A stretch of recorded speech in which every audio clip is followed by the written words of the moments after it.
Hello mga kababayan, kumusta po kayo?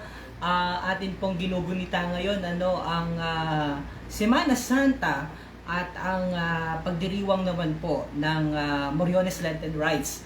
Mula po noong araw ng linggo ng Palaspas, naging busy na po tayo, lalo na ang ating team, para makover ang iba't ibang mga kaganapan dito po sa ating lalawigan para maipakita naman po natin live yung mga nangyayari po dito, dahil alam po namin, lalo na po yung mga hindi nakauwi ngayong taon dahil na rin po sa pandemya, nais po namin na yung mga nagaganap dito mapanood nyo live na live.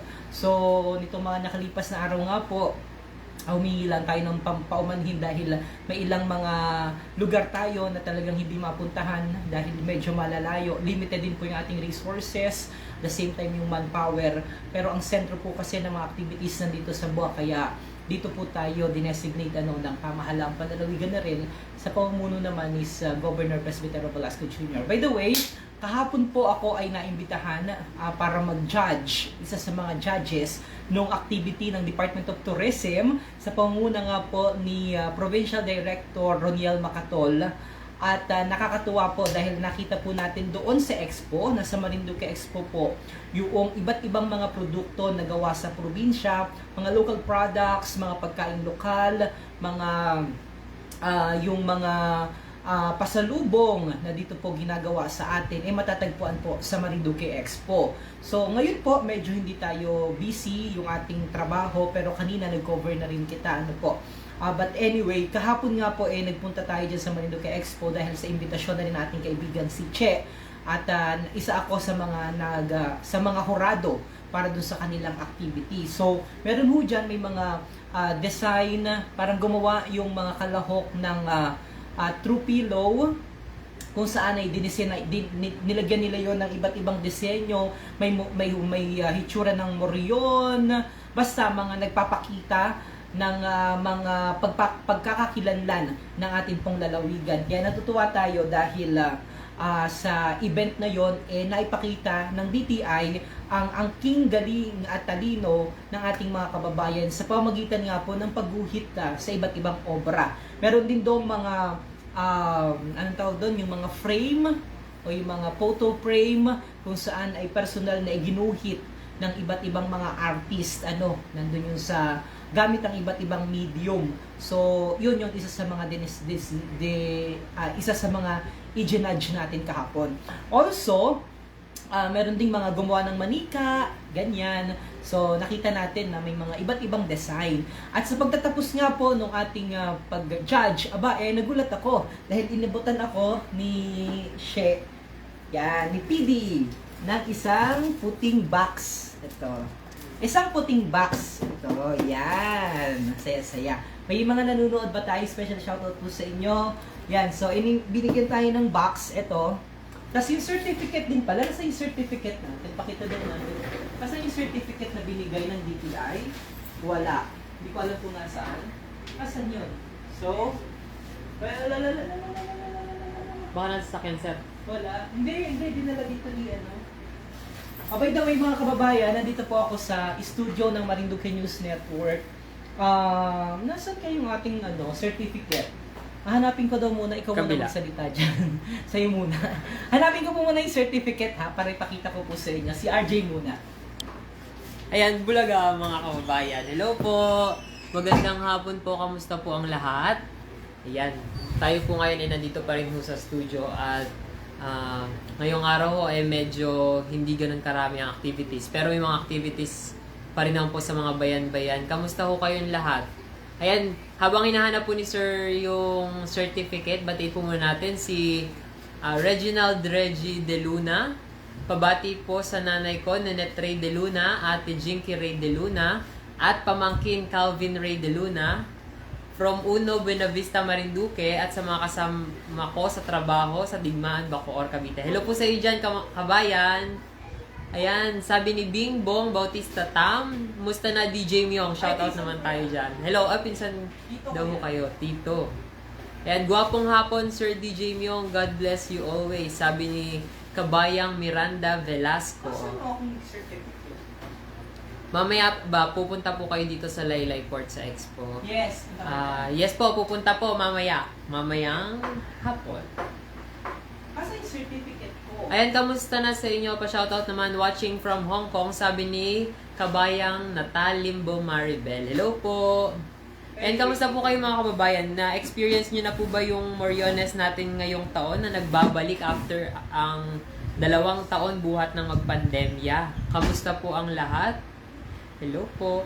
Ayan, meron hong regalo si Sir yung natanggap from DTI and ngayon nga ho ay mag-unbox siya. Anyway, hindi ko makita. Sad to say, hindi ko makita yung certificate na binigay sa akin. Hindi ko alam kung saan nga ilagay ni John. But anyway, kahit wala yon, nandiyan ba? Baka nandiyan sa bag. Wala dyan yun. Anyway, ito na po yung regalo ng DTI. So, buksan natin. Scripted. Kala mo hindi na. Actually, nabuksan na po namin kanina. Gusto ko lang i-unbox ulit dahil natuwa po ako sa laman. Alam mo naman, masarap magbukas ng regalo. Lalo na kapag mga surprise. So, pagbukas natin, tcharet! May lamang ganito. Oh. Alam niyo po ba ito? Salaan. Salaan? Hindi po ito salaan dahil ito po ay ulo ng bata.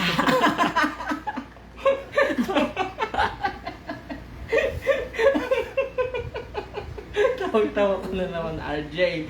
Yan. Hindi pala ito. Hindi pala ito ulo ng bata, kundi ito'y...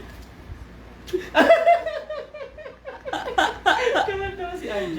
Anyway, ito po ay nyog na inalisan ng lukad. Ayan. Ito po, oh. Yan.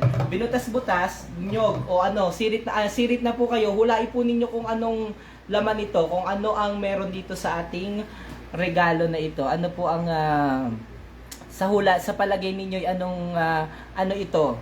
Yan. Ito po yung inis-isang niyog. Hindi pala, bao pala ito, bao. Inis-isang bao ng niyog na binutas-butasan. Yan, oh, kita nyo. Yan. Pagbukas pa natin, buksan pa natin ha, kung ano pang laman. Puro basura ang binili sa atin ng DTI, Roniel Macatol. Joke lang. Hi, special shoutout kay PD. Pagkatapos po nito, merong ganito, oh. May wire. Tcharan! May wire. Buksan natin ang laman ng dyaryo. Tcharan! Ting, ting, ting, ting! Tcharan! Araw. Yan. DJ Araw, ikaw ba yan? Ito, oh. So, alam niyo na kung ano po ito? Pagong. Pagong.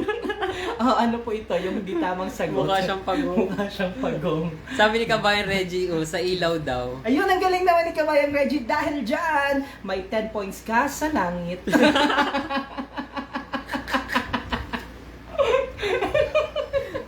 Oh, ayan. So, ito po. Oh, yan. Lampshade pala ito. Lampshade ba ito? Okay, so may ilaw.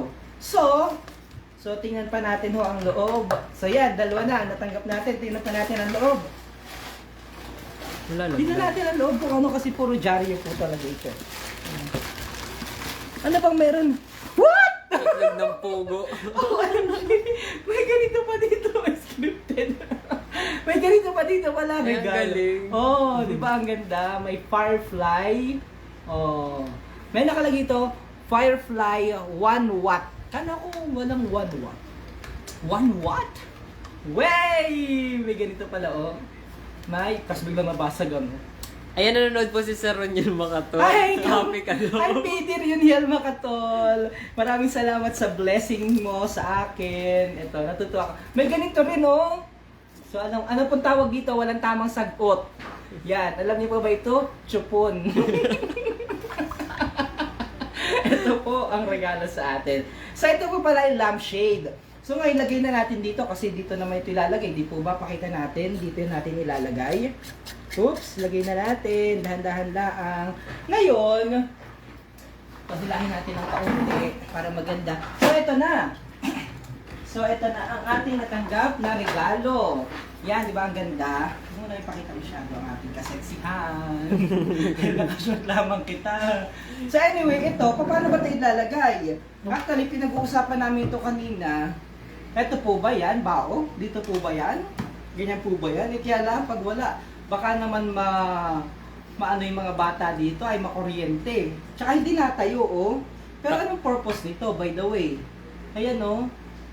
May ganyan po kasi, oh. Kaya hindi Oo, natin alam kung ganyan ba talaga yan, PD? Paano ba yan, PD? Ganyan ba Patao. yan?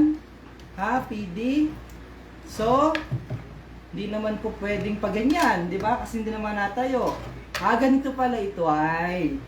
Pag naman ganito, naus-us naman pagaon. So, yan baka talaga PD ang ano niyan, lagay. So, parang may design ho siya, oh.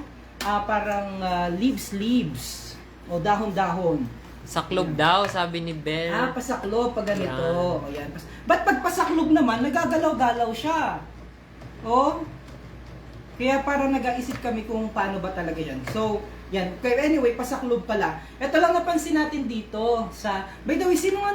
Alam ko magagaling ginagawa nito yung mga kababayan natin. Hindi ko alam sa Mugpog o sa Gasan o sa Santa Cruz. Hindi ko po alam. Pero local products po ito. Tuwang-tuwa kita. Ang ganda po nito dahil nakikita ko ito sa mga trade fair. Ang napansin lamang natin dito, nag-review pa lang. Hindi pala unboxing. Nag-review. Ito po sana, dapat ito yung merong switch dito. Yung na-click pag-on. Para pwedeng iwan na nakasaksak na laang. Di po baga PD. Di ba PD? Pwede nating i-suggest para next time mas maganda. Pero anyway, tingnan niyo po mga kababayan. Excited na ako. Ilagay na natin yung bulb, yung ilaw. Bumbilya, I mean. From Nasaksak Sheena's Handicraft daw, sabi ni Sa? Sir. Sheena's Handicraft. Sheena's Handicraft, special shoutout po sa inyo. Sige po, isasaksak na po natin doon sa ano na ating videographer. Tumalikod ka na, sasaksak na natin. Wala pala. Okay, sasaksak na po natin ito. Pakita ko po sa inyo, promise ang ganda. Sa ibabaw daw yung ilaw. Sa ibabaw yung ilaw. Tapos paano? nakasaklob. Ata daw na nakasaklob. Ganito? Hindi. Bulaan ka Pasaklob. talaga, PD, ha? Hindi man si PD may Nakasaklob. sabi. May pa ganyan daw. May nag-comment. May nag-comment? Malay mo. Hindi Ang pala. pangit naman. It's a prank. Nakasakulot. It's a prank. Ganyan pala siya. Pero ang problema dito, pag tinaklob mo lang pag gano'n, moving siya o nagalaw-galaw o.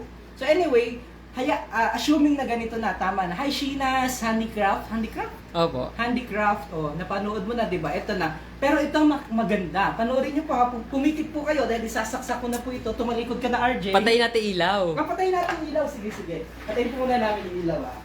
May Lights may on, green lights screen on. po dito dahil ilagay po Ayan. natin yung ilaw, ha. Lalong hindi ako nakita yan. Hindi ako nakita. Happy lalo. yarn daw, sabi ka ni ano. Happy po talaga. Pakita ko na po sa inyo, ha. Alisin natin ito para maganda. Papakita ko na mga kababayan. Exciting. And 3, 2, 1, go! Wow! Ay, ang ganda. Ang ganda! Amazing! Di po ba ang ganda? Good job, BTI! Good job, Sheena's Handicraft! Ang ganda po niya, promise. I was truly amazed. I am so happy, dahil sa ganitong creativity ng mga gawang mga Marinduqueño na talagang maipagmamalaki po natin. Diyan po sa Expo, sa mga trade, puntahan niyo po sila at tangkilikin po natin ang sariling atin. Nakaka-amaze ang kanilang creativity, wonderful, amazing, awesome. Yan ho ang ating pwedeng ibigay na mga salita sa kanila. At sa lahat po ng mga local entrepreneur, mga micro, small, medium enterprises, thank you so very much for this wonderful creativity, for this wonderful creation pala. Yan. So maraming salamat po. Buhay na natin kasi hindi ako nakikita. Buhay natin ang ilaw. Ayan, nag-comment si ano, Sino yan? Tita Aisel ata to. Hi, Tita Aisel. Bagay daw yan dun sa resto niya. Ang ganda, di ba? Ang ganda. Di po ba nakakatuwa? Maganda pa rin siya. Kahit may ilaw. Di po ba? Ayan, ang ganda. Sinasabit daw yan sa kisame. Sabi ni Sir. Di ba? Susan Prado, hello! Kabayan. So, muli po, maraming salamat kay Che. Sana hindi dito nagtatapos. Sana kunin nyo palagi ako na judge ng mga activity nyo dyan. Pwede nyo rin akong kuning speaker, PD, para pag-usapan natin yung iba pang mga pwedeng makatulong at makapagbigay tayo ng iba pang mga mahalagang impormasyon para sa ating mga kababayan. Muli po, mamaya mag-judge din po ako sa spoken poetry naman. Diyan din sa Marinduque Expo, makita rin natin ang galing at husay ng ating mga kababayan pagdating naman sa pagsusulat ng mga matatalinhagang mga salitain, mga banat, mga quotable statement, at the same time yung galing sa pagsasalita at pagsusulat ng ating mga kababayan, lalong-lalo ng mga kabataan. So antabayanan niyo po kami dahil nandyan kami muli sa Marinduque Expo mamaya para naman po sa Spoken Poetry Contest na initiative ng Marinduque Provincial Government sa pakipagtulungan ng Marinduque Provincial Tourism Development Council at ng Marinduque Tourism and Cultural Office. Ako po si DJ Myong, nagpapasalamat kay Roniel, kay PD Roniel Macatol sa DTI Marinduque sa pag-initiate ng napakagandang Marinduque Expo 2022. Antabayanan po kami sa iba pa naming mga aktibidades at mga bukas po mga kababayan ha. Do not forget, alas 9, please put it into your calendar.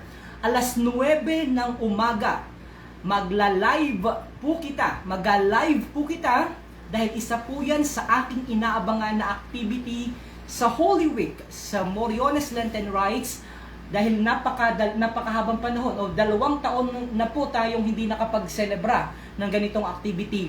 Yun pong Via Crucis na ginagawa po dito sa bayan ng Buwak, kung saan masasaksihan ninyo ang tila ba makatotohanang pagganap noong si Kristo po ay ipapako sa Kalbaryo. So, nung maglalakad po siya sa kabayanan, hahampasin at ipapakita po doon kung gaano yung hirap na dinanas ni Kristo sa sanlibutan, sa lupa para mailigtas po ang kasalanan ng sanlibutan. Bukas po yan, ganap na alas 9 ng umaga, live na live dito po sa Marinduque News Network, Philippine Information Agency Marinduque at sa Lucky 7 Channel 3. Ako naman, Romeo Matac Jr. kasama si, pakita ka, RJ Montenegro. RJ Montenegro, naghahatid po sa inyo na ating unboxing ngayong araw. Magkakitaan po tayo sa iba pa naming mga aktibidades at mga gawain dito lamang po yan sa Marinduque News Network.